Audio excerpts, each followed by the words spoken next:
Hi everyone, I'm Alan and welcome back to the Rawlo report. So in today's video I wanted to take a look at a recent gold price prediction. So this is Bank of America. We'll take a look at the headline that sparked this video and then we'll go from there.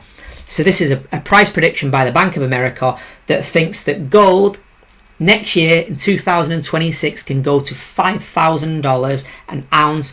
Not only that, they've predicted, but by the end of the decade it could hit $10,000, and they think that silver will get to $65 in the next year. Now let's take a quick look at a bit of analysis and then we'll go from there. They blame it anxiety around the Trump tariff. So this is him all of a sudden saying that you're under 500% taxation via tariffs. Then we're going to drop them, then we're upping them again, then they're here, then they're there, then they're not. That's causing a lot of anxiety is what they're saying. They're saying there's lots of inflation in the system, which has been stubbornly high across the Western world. A weaker US dollar due to all the money printing and money creation. The government shutdown and a slowdown in the labour market have all been contributive to gold's explosive price this year alone. The value of gold has spiked 50% so far in 2025, making it the best year since 1979. Randy Smallwood, chief executive at Metals Corp, said that gold could easily climb to 5,000 an ounce within a year and double that by the end of the decade. I'm confident that we will see gold over $5,000 within the next year. It's a trajectory that could easily put it on $10,000 an ounce before the end of the decade, which wouldn't surprise me at all. Now this actually echoes recent sentiment by other institutions and banks. JP Morgan for one. If I remember rightly, JP Morgan's projection was that gold will be at $6,000 by 2029. So it's a very similar kind of base case, but ultimately they all believe that precious metals are going north. Now this is quite worrying because especially if you think how a lot of banks operate, banks have a wealth management arm, and that's where they get you and me to trying to invest in their wealth management, where they promise that we'll get you good returns on your money. So you invest with them, they cream off lots of fees, invest your money in stocks that earn 6, 7, 8% or what have you, and they make most of their money on fees. In fact, they make billions off fees a lot of the times, and this is one of their main earners. So for them, it's important that they always pretend that the stock market is this machine that always goes up, always goes north, no matter what. Now, the fact that banks are coming out and they're kind of admitting, yeah, do you know what? These kind of relic rocks, this is what they like to call them in the past, that have no value, that are just, fancy, shiny rocks. Well, these rocks, they're going to go absolutely phenomenal in value. This is showing you where the mindsets are at. So people are looking for a safe haven, and deep down you know that that's in things that are tangible. It's in things like oil, it's in commodities, it's in precious metals, your gold, your silver. These things take energy to get out of the ground and to turn into something, to refine, to what have you. So there's energy involved, there's a process involved in that. So these things tend to hold their own, whereas a currency can be devalued at any time, especially if it's not backed by anything, like it's not around the world at the minute ever since we closed the gold standard. So what they're openly telling you here is there's a lot of pain coming for the everyday person as a minimum towards the end of this decade, as a minimum, and they're telling you that price is going to keep rising. So what that implies, it implies that inflation is going to be stubbornly high in the Western world. It implies that there's going to be a lot of geopolitical shocks still coming down the line, and it implies that people with spare money are going to want to start owning those precious assets, which means there's going to be a continued spike and a continued spike. So I thought this headline was quite interesting, given the nature of banks and how they usually like to lie to the public and get you to, try and invest so they can earn fees off you.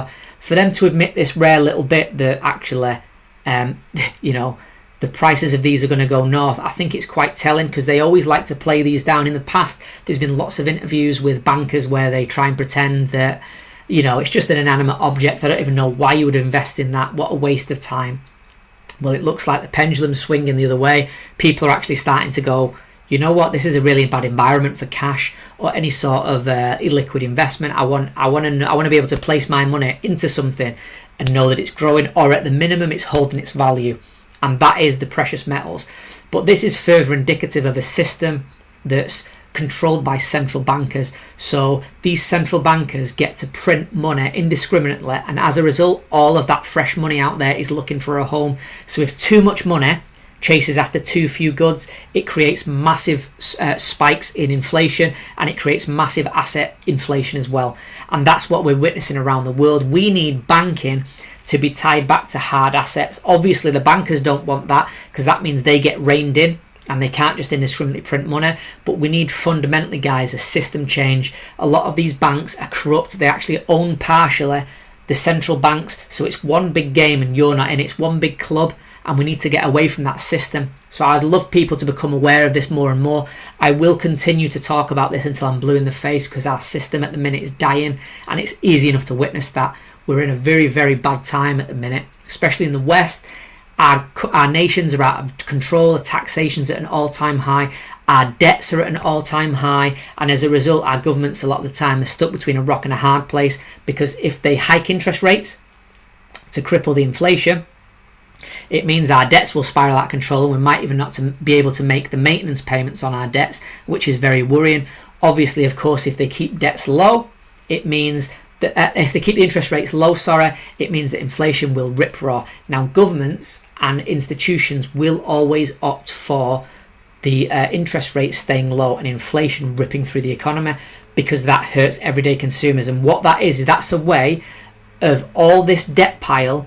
They get to steal your wealth to chip away at this debt pile, and that's how they do it. This has been done in the past. This was done in Israel.